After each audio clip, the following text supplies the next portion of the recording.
Spotlight with Shadow, a Canadian dad who's got his finger on the pulse of global entertainment and sports. Each episode features unfiltered conversations with everyday creatives, musicians, wrestlers, filmmakers, and more from every corner of the globe. No fluff, just raw, real stories. This is Spotlight with Shadow, presented by Off the Top Media. Ladies and gentlemen, welcome back to another episode of Spotlight with Shadow. My name is Shadow. Tonight, my guest is the one, the only, that crazy mofo, Camikaze. What is going on, my guy? The Canadian dad. Thank you for having me, man. I really appreciate your time.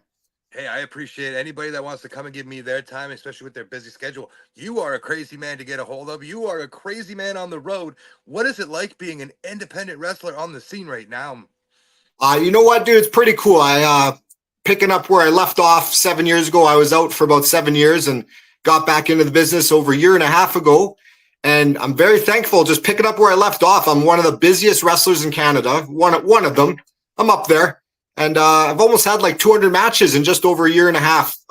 Busy, consistent, moving the merchandise, getting my name out there. I'm very thankful to be doing it. I love that. I'm going to take a page from my mentor, the Will Gray here. Tell me a little bit about Little Cam. What got you inspired to become this wrestler person you are today? You know what? My father, Papa Kazi, he was a big wrestling fan. And we started watching when I was really super young. I remember seeing like Hulk Hogan, being just mesmerized by the Hulkster. WrestleMania 3 on VHS, watching that. Andre the Giant and Hogan, Ricky Steamboat and Macho Man just jumping up and down at all, like you just didn't know who was going to win. You know, it was just back and forth action. That's my first memories. Then I fell out, and then it was in grade 7, the Attitude Era, 1998. My parents were divorced. We'd go to my dad's for suppers and dinners and visit every Monday, and we'd watch Monday Night Raw.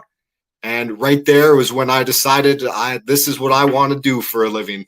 I want to be a professional wrestler. So I really credit Papa Kazi for really getting the spark ignited. So you attribute your career, in a sense, to your dad. Yes. Now, how did your dad feel when you went and approached him as a young adult saying, this is what I want to do?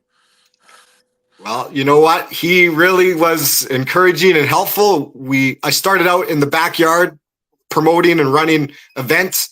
He turned our trampoline into a wrestling ring.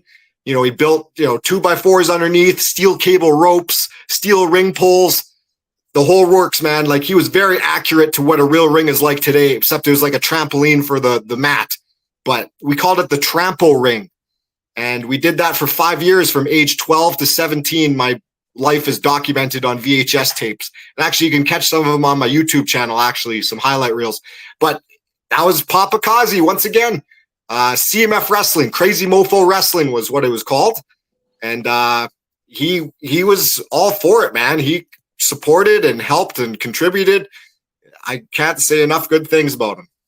I love that, man. I mean, my dad was very supportive in my hockey career. Unfortunately, I lost him at a young age. So I get it. And it's a much, much deeper story. And it's more close to you and emotional being what you do. So you've been in the backyard scene, you did that, and then you moved into, I'm assuming, the independent circuit, or did you jump up quickly into the ranks? Well, yeah, I took a Greyhound bus. I lied about my age. You had to be 18 in order to, be a wrestler and start training. I was only 17 at the time. I was in grade 12. I hadn't even graduated, got my high school diploma. And I lied and said I was trained, went up to Edmonton, like a 15-hour bus ride from Medicine Hat to Edmonton. And I worked a Camp War show, which was like a free show for the boys to just get more experience.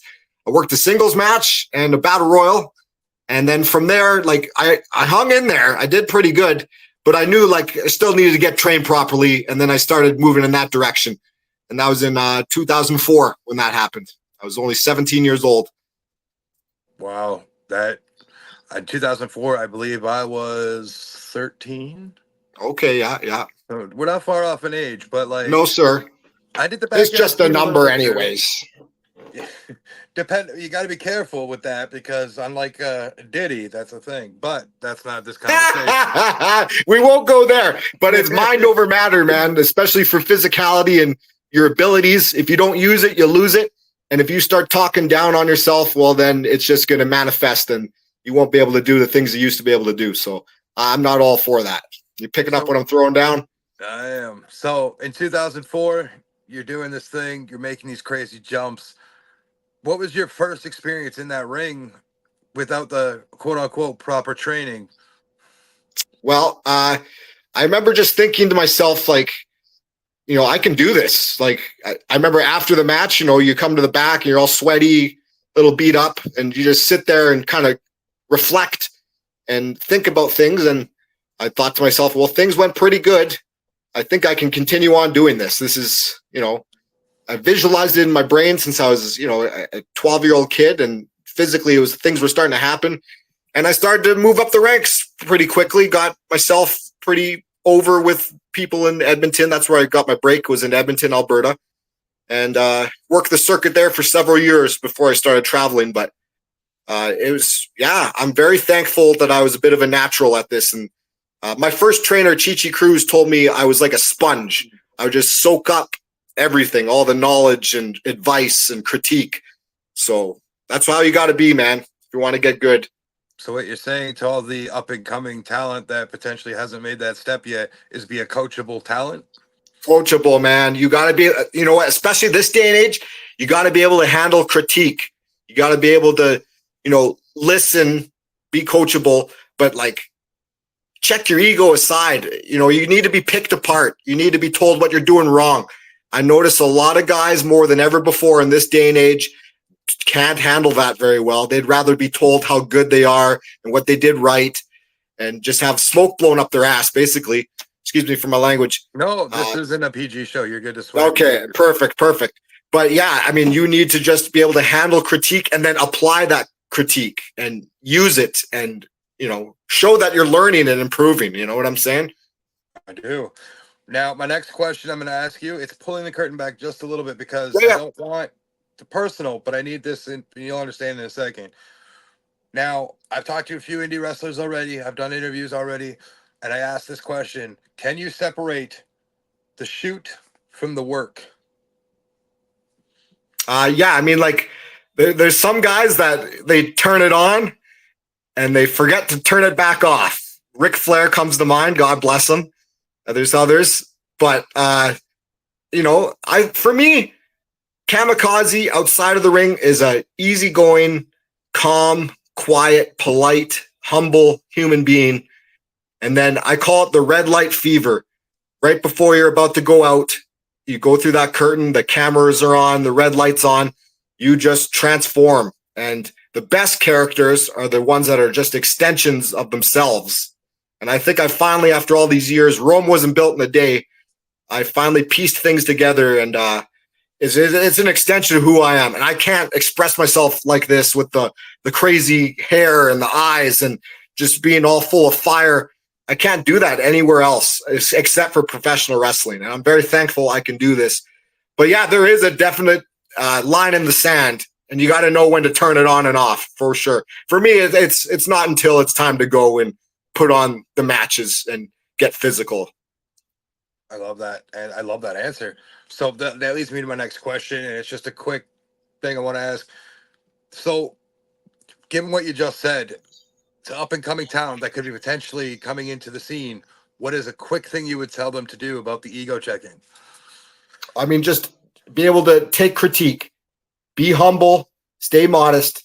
You will never know it all in this. You will never know it all. I don't know it all. The top guys don't know it all. And the top guys still screw up and make mistakes. And you will too. It's just a simple fact of life. And not just wrestling, but in life. But you got to stay humble. You got to be grounded. There needs to be a self-confidence in yourself. Absolutely. But that can get out of check sometimes. You need to practice humility and modesty.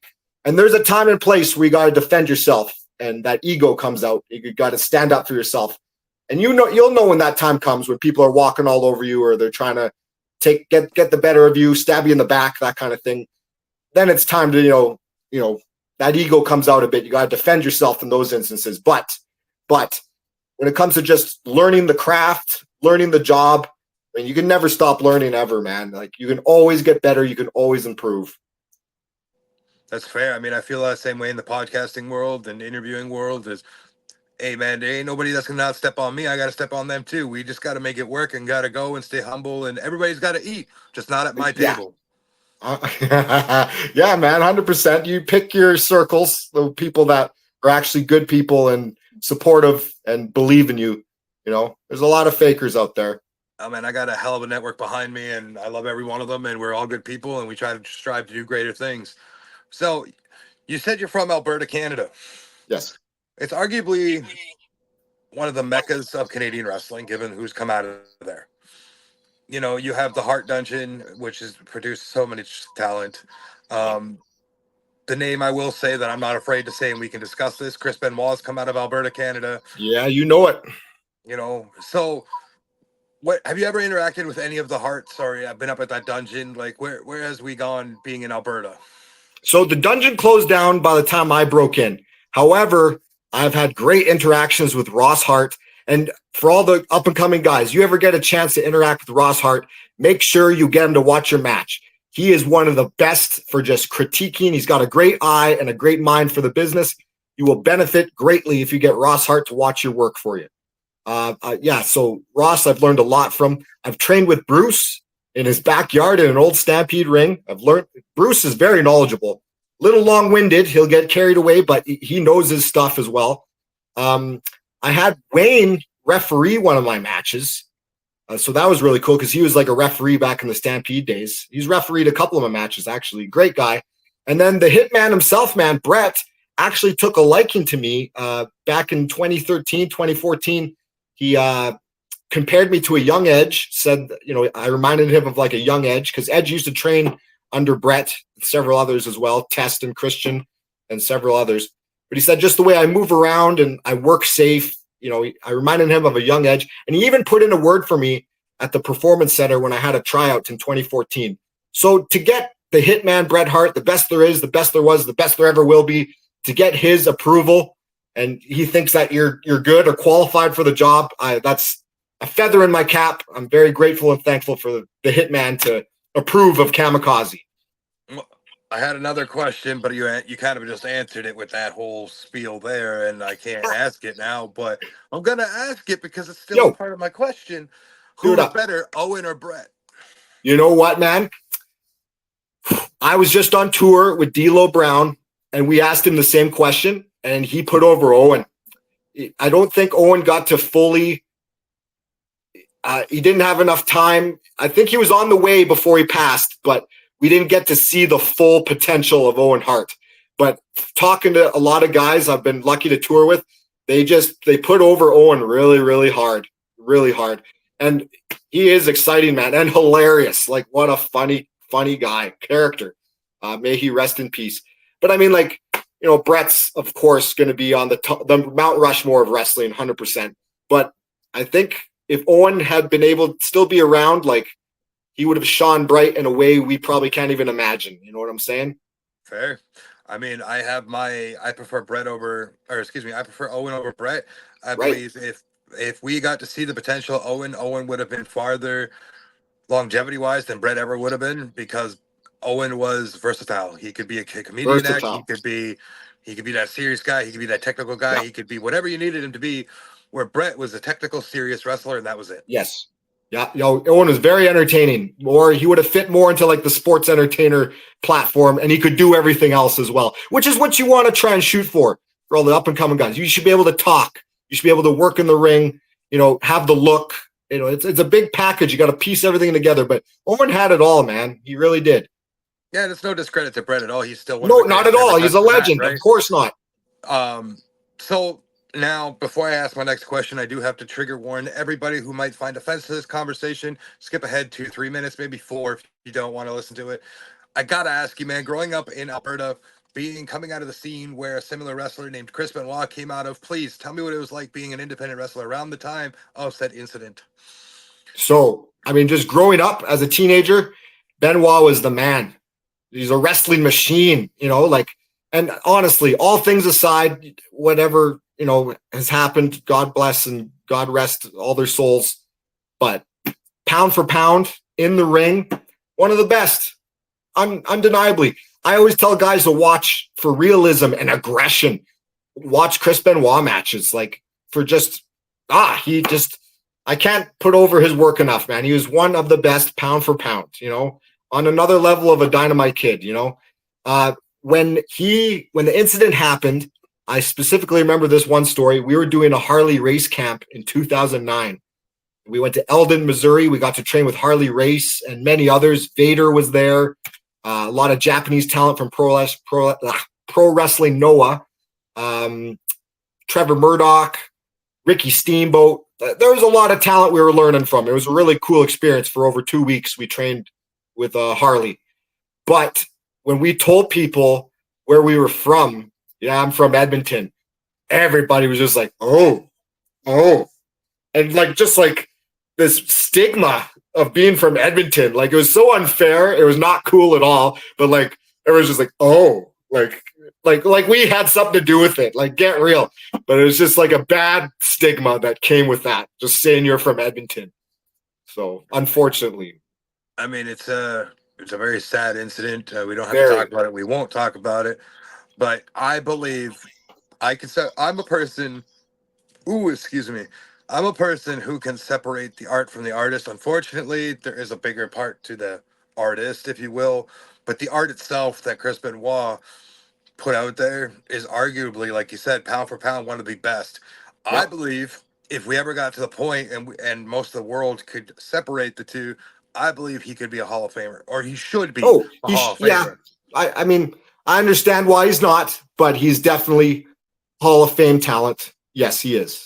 I think most of us who appreciate his work do understand why he's not there. Yeah, so 100%. It's unfortunate, but unfortunate. You never know what's going to happen. Anything can happen in the world of wrestling. That's true. You never know. Never say never, as they say. So let's fast forward here. You said you went to the Performance Center. Brett gave you a letter of recommendation, if you will. What was that experience like heading down to, I believe it was in Florida at the time, or somewhere else? Yep. It was in, I believe, Tampa, Florida. No, Tampa was FCW, which I've been there before as well. Did a trial there. What's the other one? Orlando, yes, sir. Orlando, Florida. Yeah, you know it. So what was that like down there? Where what were you doing? What was it? Was there anything that's televised kind of thing? Was it explain to me the process of going to this Performance Center. Okay, so it was an invite-only tryout, and there were quite a few people there. A majority of them, it was 4 days long. Hotels, flight, all paid for. Majority of the talent there were out of colleges and universities and other, sport backgrounds. There wasn't a whole lot of professional wrestlers. It's a small pocket of us. If I can remember correctly, it was myself. Tyson Dukes was there. A guy from Ring of Honor. I forget, Rhett Titus, maybe, I think it was. And there's a small pocket of actual pro wrestlers. The rest were all just out of college and universities and sports stars and stuff like that. Amateur wrestlers that Briscoe found and stuff like that. Josh the Goods Woods was there, actually. And he was a pretty good standout. He was one of Briscoe's boys. I'm not surprised he got signed. Things went good. They drilled us with cardio. There's 7 rings in the building, and they just send us to each ring and do a drill, and then into the next ring and into the next ring 7 times over and over again. They drilled the piss out of us. To the end, I'm with some high class athletes, and everybody at the end was laying on their back, huffing and puffing, looking up at the lights and those big fans. And they killed us with cardio, just killed us with cardio drills. Bill DeMont was the head trainer. Tensei Albert was one of the trainers. Billy Gunn was there for a cup of coffee. There's a couple others. Regal was there. Robbie Brookside as well was there. So it was cool to learn from these guys and train under them. And then the last day was promo day and match day. And I was the only guy to cut 2 promos. And I was very lucky. I got noticed not just only because of Brett, but I did some extra work about a year prior in Edmonton and Calgary for Raw and SmackDown. And I made Paul Heyman jump out of his chair cutting a promo. And he goes, "Sign this kid." And then he just left the room. And that's another feather in my cap, that just making one of the greatest wrestling minds, one of the greatest talkers, jump up out of his chair and go, "Sign this kid." but they told me they couldn't sign me on the spot. I probably should have fought more looking back at it, but that's how I earned the tryout. And then Brett put in a word for me too as well. But the last day, I was the only guy to cut 2 promos. And then we were supposed to do matches, and we're doing a drill, and these 2 guys get in a fight. They just kept like rubbing shoulders into each other, and they ended up like brawling. Like it broke out in a huge fight in the performance center between these 2 guys. And it pissed off Bill DeMont so bad that he canceled the tryout, like finished it up. So I didn't even get to wrestle in front of them. I basically got flown there to do a bunch of cardio, and then I cut 2 promos. And I was ready to rock and roll, man, show them what I had, show them I can, wrestle and put on a good entertaining matchup. But we didn't get to wrestle that day, and that kind of was a kick in the nuts, to be honest. I never seen that coming. It was a left field thing for sure. Damn. Have you reached out back to them at all, or they reached out back to you since that? Well, I kind of fell out of the business shortly after that, and I just got back into it a year and a half ago. And a lot of my contacts just, the people in the office at WWE, it's all changed. A lot of the numbers aren't working anymore. I have been trying to get in contact, do some more extra work, but I'm still plugging away. Kind of have to start from scratch a little bit, unfortunately. So I'm going to ask, and it might be a conversation that you want to answer, you don't, and you feel free to tell me no if you don't want to. Why did you step away? Well, it was a little complicated. I was dating the Dynamite Kid's daughter, Maris Billington, and things just, damn women, man, just getting in your head and screwing up your whole thought process and everything. I thought she could handle the lifestyle, being gone a lot. It was hard to support 2 people, independent wrestling. So those things all added up. There's a lot more to it too. I think I'll never know about, but I just know there's other things but it just really screwed up my brain. She made me feel so guilty for being me, for being a pro wrestler, that I gave up on myself, man, for quite a long time. I was lost for a long time. So I will never make that mistake ever again. But it took a long time to break out of the curse, I like to call it. I think it's her brother that recently just signed with AEW. Nephew, cousin, I believe. Or whatever it is, family member, we'll say that. Yes, Tommy. I wrestled him like 3 times in Alberta, and actually I'm one of the only guys to get a pinfall on him too. I beat him for the British Commonwealth Championship here in a real Canadian wrestling. Oh, we'd love to hear that. Anytime you could say you beat a televised talent now, I mean, hey, you throw it everywhere you can. Be like, yeah. Oh, yeah, why not, right? See that, man? I beat his ass. No, good talent. Still green, still has to work on things, but it's a no-brainer why he's picked up with the way he looks, the way he wrestles, and his bloodline. Yeah, I watched him actually perform last summer live, and I thought, okay, I'm not going to sit here and bullshit anybody. I wasn't thoroughly impressed, but I'm not a critic. I'm not the guy signing you, so it doesn't really matter my opinion of you. You work the way you work, and I don't have to like it. It's just the way wrestling fans need to be. Right. Yeah. I mean, he's only 2-3 years in. He's still green. I'm sorry to say it. You still got things to learn. You don't figure it all out in 2 to 3 years. It just doesn't happen, but I understand why he's there, and he is a hell of a talent himself. You just got to keep getting reps and keep getting the work, and a good coaching system. If he gets under with NXT, he's laughing. Fair. I mean, I don't know where he'll get there because, AEW snatched him up pretty quick. So it's true. But I mean, in due time.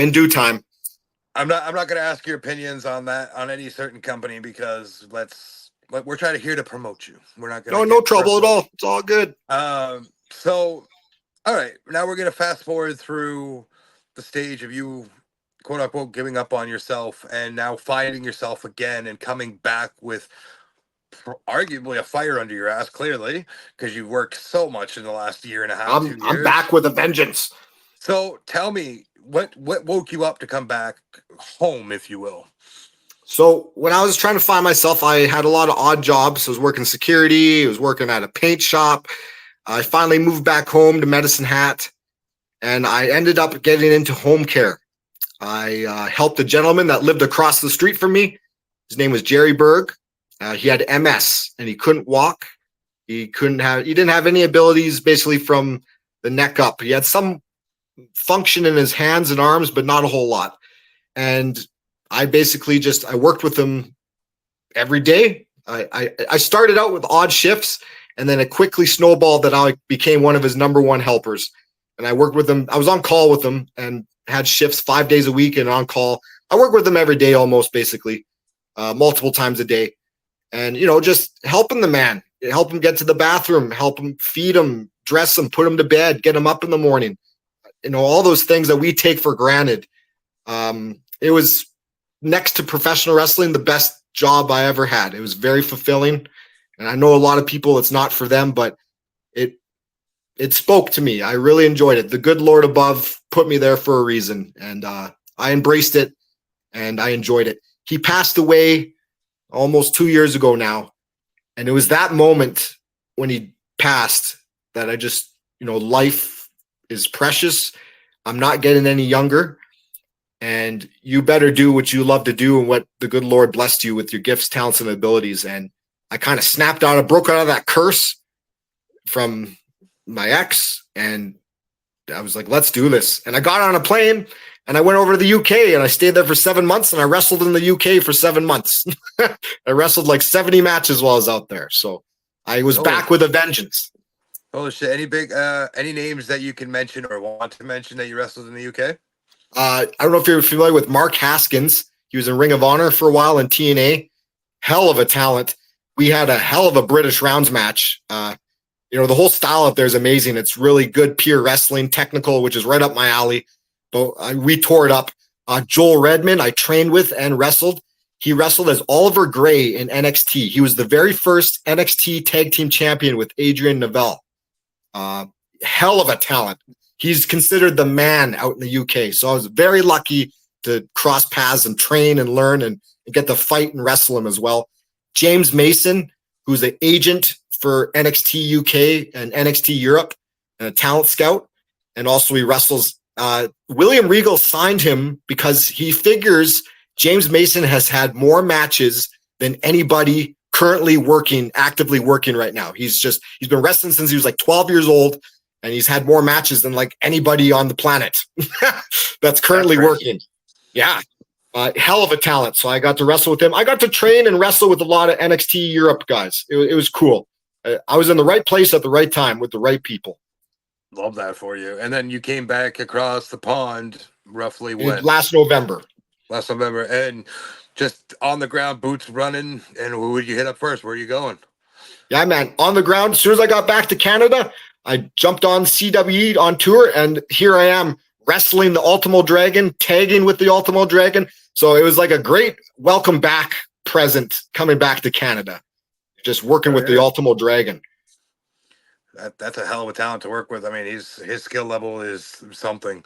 I used to idolize him as a kid. One of my faves. With masked wrestlers, I loved the original Tiger Mask, Ultimo Dragon, Hayabusa, Jushin Thunder Liger, the Great Sasuke. Those were like my top masked wrestlers as a kid. Yeah, I mean, I'm not much into the luchador style and all that, but like the masks and stuff always intrigued me. Yeah, man. I wore a mask my first 5 years as a wrestler, actually. But why would you cover up that pretty face? You know what? I trained with Adam Pearce. I had a Ring of Honor tryout in 2010, and I didn't wear my mask. And when he found out I wore a mask, he's like, why? He was like blown away. He's like, your facials are too good. He's like, you got to stop wearing that. Like all your facial expressions and the way you get emotion from the people, stop wearing the mask. So I did after that. I lost the mask versus title match and got rid of that real quick after Adam Pearce seen something in me. So the Scrap Daddy himself gave you that. Scrap Daddy, man, the GM. I love that for you, man. Maybe he could throw you into some angle where you get thrown by Bronson Reed next. Who knows? Yeah, that guy's a beast. Yeah. So you come back, you're in CWE, you're working alongside some talent. What is the biggest name you've wrestled thus far in the Canadian circuits? And then just even on a professional standpoint in your career, what's the biggest name you've wrestled? I would have to say, I think Ultimo Dragon is up there. Chris Masters comes to mind. And this is back in like 2014 when he was just ginormous still. And I went toe to toe with the guy, man. We had a really good match, really good struggle fight. And that was a good confidence booster. Just let me know because I'm not the biggest guy. I'm not the biggest guy in the fight by any means. But it just let me know, it gave me that confidence that I can hang with the stereotypical muscle-bound WWE superstar. So that one comes to mind as, actually another big one. I wrestled Sami Zayn in his last independent appearance before he went to NXT. He was still El Generico. So that one stands out too. Well, I mean, no, that's not true. You can't say that was Sami Zayn. El Generico somewhere in Mexico. Oh yeah, well, my apologies. Yes. What am I saying? We're not allowed to say that. Yeah. But yeah, Sami Zayn comes to mind as well. Yeah.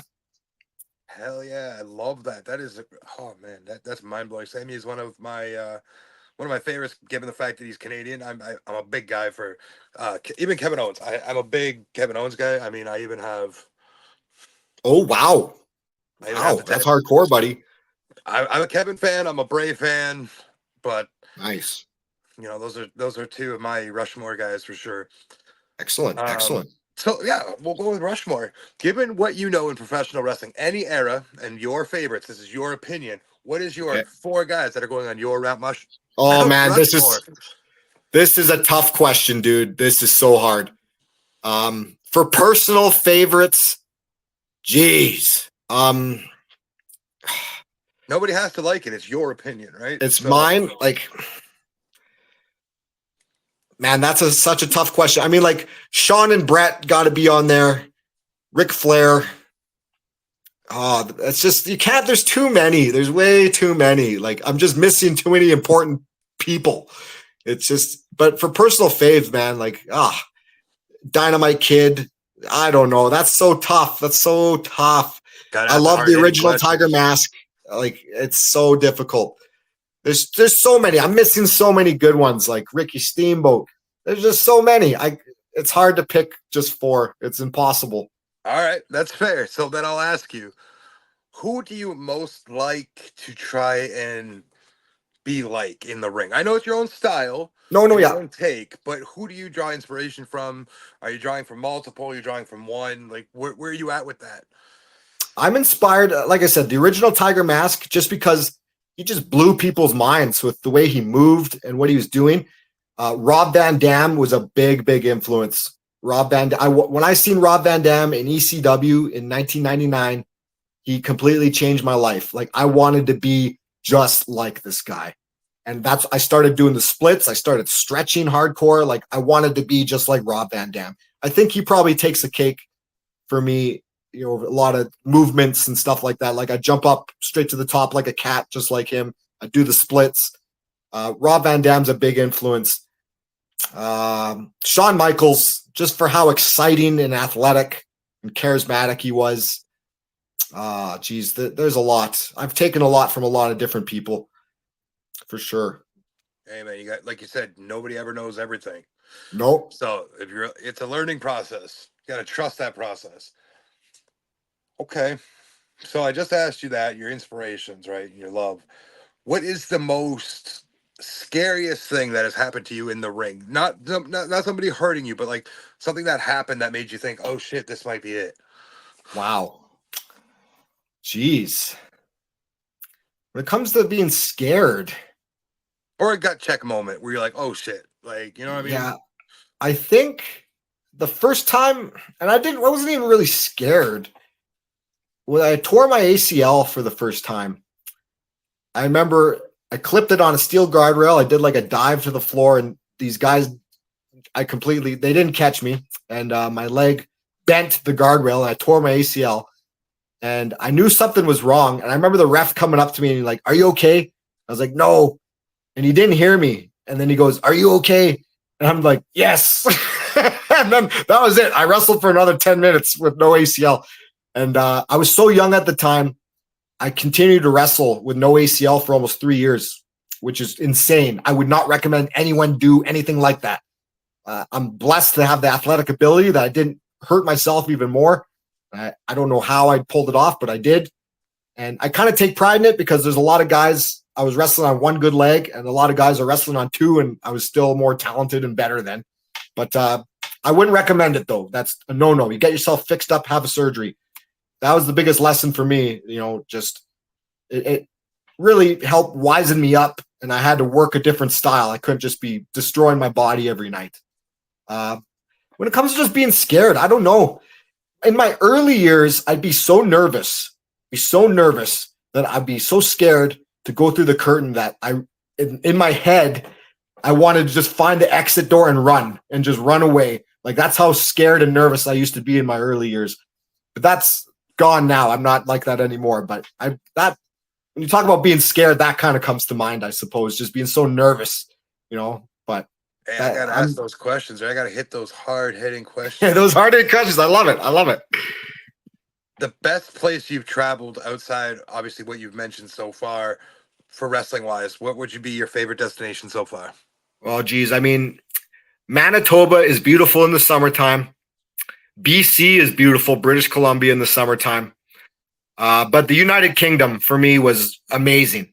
The history, everything is just so old and well preserved. Like, you're walking on cobblestone roads that are like built during like the Roman era, and like, it's insane, the history out there. All the beautiful architecture and the churches and stuff, like the buildings. The UK, Europe was awesome, and the food is fantastic. It's all natural, good. They have regulations on their food, not like here in North America. Like, it's really good, wholesome, good, healthy food. I love that. I'm glad you enjoyed that experience. Not many wrestlers take that opportunity and go. And I'm glad that you took that chance and went and got your love back for what you love. And it's always good to hear when you hear that kind of stuff. So now you're currently we're in September right now. This interview might drop in a few weeks. But right now you were about to run a tour with CWE that involves arguably a legend of the business. Yep. Juventud Guerrero. You are facing him at some point, or are you tagging with him, or are you not on the same thing with him? Like, what's up with that? I would imagine I will be facing him at some point, possibly a couple events, possibly tagging with him. I did request with the office already that, like, I need to work with this guy. Please give me the opportunity. So I have no doubt in my mind I probably will get some interaction with him. Yes. I've been very lucky these tours. Like I said, Ultimo Dragon, I got to wrestle and tag with. Savio Vega, I got to wrestle and tag with. D'Lo Brown was in my corner. Shane Douglas, I got to have a crazy ECW brawl with Shane Douglas. So I've been lucky to work with these guys on the CWE tours. And you wrestle them, you learn from them. It's a fantastic experience. So Hoovie's going to be no different. I'm really looking forward to it. I wish I had that life. I really do. I get to sit down and talk to you guys and hear about it and live vicariously through it. And it's so amazing to listen to these stories. And I'm just mind blown at the fact that these guys growing up to me are bigger than life. And to hear that they're such normal people is such a humbling thing to hear, because you look at these guys as gods in a sense. Right. And just to know that they're normal human beings, it's nice in perspective. That's the one thing I had to remind myself years ago, was I just remind myself, like, these guys are just like you. They have problems, they have worries. They're human beings just like you and I. They're really talented and good at the job, but at the end of the day, they're human beings just like you and I, man. And as soon as you get into that mode, you start to really get on a level with them, and because they can see through when you're just fanning out and like you're nervous and you're not talking. But as soon as you get on that level and they're just like you and I, we're equals in that respect, then that's when the relationships start. Like, I'm very lucky. Like, I could just text D'Lo Brown and talk about Ahmed Johnson, or text Shane Douglas and talk about Pittsburgh and the business. Savio Vega, we just talk about the weather all the time. Because we love the heat. He's from Puerto Rico. It's blazing hot there. Medicine Hat is one of the hottest places in Alberta. So, like, we just talk about the hot days. So I'm very thankful and lucky. I've been blessed, to get these relationships, Love it. Love every bit of this interview with you so far. It's just love bit after love bit. I mean, you might as well call me a Timbit of love bit. All right. We're love bit, baby. All right, man. So who is the biggest wrestler? Because the way you just worded that now piqued the question. Who is the biggest wrestler you have fanboyed over sharing a locker room with? Okay, that's easy. Mick Foley. And actually, I missed that. That was another big influence on me, especially in my backyard days, was Mick Foley. And especially, who wasn't when they were backyard wrestling? Like, everyone loved Mick Foley and tried to do all the crazy stunts and stuff. But How was that when guy? I met Mick Foley in 2009, I think it was, for PWA, Prayer Wrestling Alliance in Edmonton, he did an appearance. He was like a special referee, special enforcer. And I remember he got off the plane and he was really like drowsy and unresponsive. And in my mind, I was just like, oh man, is his brain scrambled that bad? Is he that like messed up already? And then he had like a cup of coffee and he perked right up and he was fine after that. And he was talking and kind and the typical Mick Foley you'd expect. But that scared me for a second. I was like, is this guy's brain mush? Like, what's going on here? But I was just like so fanning out, like just nervous. I didn't know what to say. Yeah, that was the worst experience for fanning out, you know, for somebody, an idol of yours. It was Mick Foley. Mick Foley comes to mind for sure. All right. So what would you consider yourself? Because you call yourself the Crazy Mofo. Now, Yes. I've seen some of your highlights. Like, I'm not going to sit here and pretend I know your entire catalog because I don't. No. But do you do death matches and stuff like that? Hardcore matches, or you avoid that stuff? I kind of avoid that, brother. I'm going to give you a little example. You know, it's an art form, what we do. You know, there's a time and place, you know, if things escalate and it comes to, you know, getting into weapons and all kinds of furniture and stuff like that. But I don't know. There's better ways to make a living than being like a freak show and just bleeding and sticking syringes through your face or whatever it is. You know what I mean? Like, there's a time and place for some of those things, but I think it's been taken over the top in a lot of respects. I can make money just gathering emotion and selling tickets and putting asses in seats with emotion and athletic feats. I don't got to be the guy that's biting heads off chickens at the fair. You know what I'm saying? Like the geek. You know, there's some talented guys, but a lot of them, they've got to make up for their lack of talent by just bleeding all over the place. You know what I'm saying? Hey, man, I got to ask the questions, right? That's all I'm here to do is ask these questions and see what you answer. No, I respect that you're a pure class wrestler. I love that because I'm not going to lie, given the name, I mean, it kind of gives off maybe you've done some death matches kind of thing, right? But the fact that you're a pure wrestler, that's huge. I put the body on the line. You know, when the time is right and it makes sense, I will kamikaze their ass and, you know, use my body to hurt them. And who knows, maybe I'm going to get in a feud one of these days and things are going to escalate and I really got to take it to 10 and really do some crazy things. But that moment has not come yet. Someone hasn't got under my skin to that extent just yet, but never say never in professional wrestling. I'm going to give you a little example quick. In my backyard days, we used light tubes one time. And I put on a hoodie and he smashed the light tubes on me to protect myself. And the reaction that we got for that was crazy. People were going nuts, but I wasn't bleeding. I wasn't picking glass out of my back. There is an art form behind that. We still had the emotion. We still had them. And you look at nowadays, these guys are bleeding, picking glass out of their back. They're actually getting hurt. And that's not what this art form is. So me, as a 15-year-old kid that hadn't even been trained properly, I already knew the work behind it, the art behind it. And I see a lot of grown, supposed trained adults that still don't get it. You know you understand the point I'm making here? Mm-hmm. So I really don't want to ask this because I don't want to put you in any situation that could potentially harm a booking. But given what I'm assuming you keep up with modern day wrestling. Not really. Do you pay attention to anything that's happening in AEW right now? Not particularly, no. I watch still old stuff, study all the greats. Because you had said sticking a syringe to their face, and my mind went to what just happened at a recent event in AEW where they put a syringe through a face. Really? Yeah, and I'm thinking, and that's kind of where I thought you were going with that. As a teenager, I was really into all this deathmatch stuff as a teenager. I was big into CZW, man. Combat Zone Wrestling. I remember. Yeah, CZW. and the tournament of death. And so that's what I'm talking about when I see that kind of stuff. I seen that, you know, in front of like 300-400 people in like a barn somewhere. But like, no, I had no idea that was happening currently modern day. I had no idea. Sorry. It's just, mind-blowing to me that it happened. I mean, we've seen worse shit everywhere. So I'm not one to say, hey, this is bad than this, right? Right. Professional wrestling is professional wrestling. Indie wrestling is indie wrestling. You do what makes the crowd pop, and if it works for you, cool. If not, oh well, we move on. I got a couple questions left before we wrap up.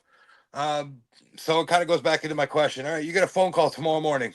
Triple H is on one end, Tony Khan's on the other. They're both offering you $10 million, a light schedule. You can wrestle everybody you want to wrestle. Which company are you going to and why?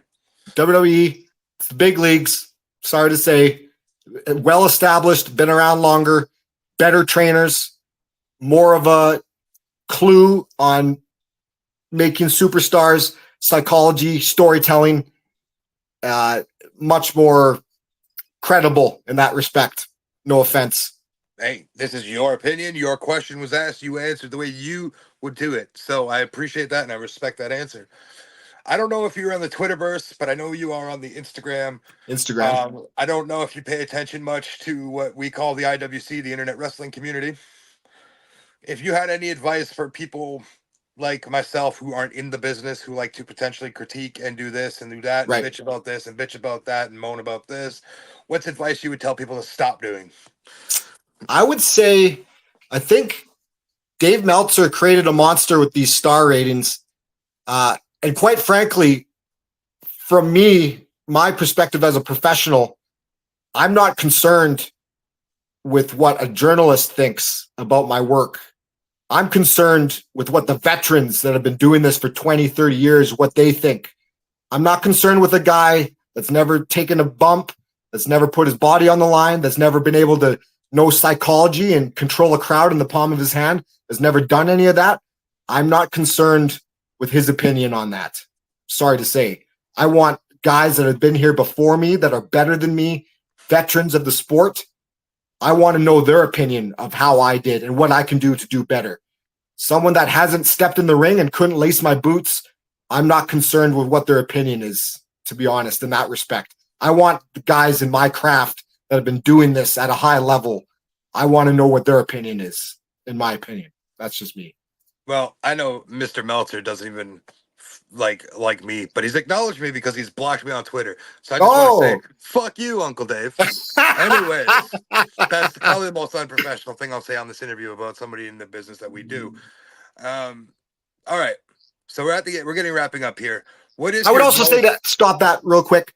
I think a lot of the fans, because the curtain's been let back a lot, it comes back to my point of like, unless you've done this, you've been in the ring, and you can control a crowd and you've actually done it yourself and understand psychology in that way and can control people and tell a story, I don't think you're qualified. Even though you might know all the tricks behind things, you're still not qualified because you've never done it before. You're a big fan. Thank you for your support. But like, for you to tell me I'm not a good wrestler and you've never actually done this and you couldn't lace my boots, I think you're out of your league. You know what I'm saying? Yeah, I respect that. Given somebody that's doing it as long as you have, I take that seriously and I'm very humbly. I've mentioned this in a couple interviews already, and I'm going to mention it to you here. WrestleMania of this past year, I was watching wrestling. Like I was heavy into critiquing anybody. I didn't give a shit. I was just giving my opinion. I don't know Adam from even when it comes to in the ring. And I'm like, oh, well, this is a bad spot. This is a bad spot. That's a bad choice of booking or this and that. That's not for me to say. But I was very humbled this past WrestleMania when my 5-year-old, who's a big Cody Rhodes fan, watching her excitement again and having her enjoyment of what she is watching. And it took me back to when I was a child and knew nothing of what I know now. Right. And I think that's what a lot of us lose sight of is this is entertainment and we got to look at it in the eyes of innocence as opposed to, oh, what's happening backstage? Who's Kama fighting now back there? Like, that's not our business. 100%. No, you're on the right track, brother. That is correct. I was also going to say, like, the real true making money at this and putting asses in seats and selling tickets, you know, the IWC, you call them, the Internet Wrestling Community. Thank you for your support. We love you. You know, we couldn't do it without you, but they're always going to be there. But what I want is families, children. I want closet wrestling fans that maybe fell out of this. And, you know, I want to remind them how good this can be. I'm looking for new fans. the wrestling fans, the super smart ones, they're always going to be there and they'll always come to the shows. And thank you for that, but I don't think we should be catering to them.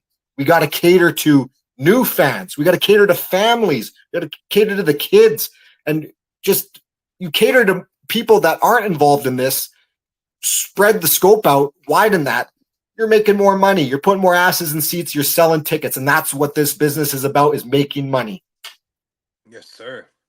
So, with that being said, that concludes my questions, and we're gonna segue perfectly into this. Please, my dude, it's been an honor to sit down and chat with you, but I want you to show us where you're making your money right now. Tell us everything you got on sale right now. Tell us where you're gonna be. By all means, plug yourself, my guy. Oh, geez. Thank you very much, man. 1, 2, 3 in the place to be. Talking right now is Camikaze with the Canadian dad himself. Thank you for your time. I appreciate it. Where you can see the Crazy Mofo, the charismatic lightning rod, is the next couple shows, Can-Am Wrestling in Okotoks, Innisfail. And I'll be doing Pure Power Wrestling as well at the big NMAX Arena in Lethbridge, Alberta. My September is pretty full on the weekends. Going into October, I'm Real Canadian Wrestling at the Tool Shed Brewery. And then I'm making a Comic-Con, a comic expo appearance in Medicine Hat.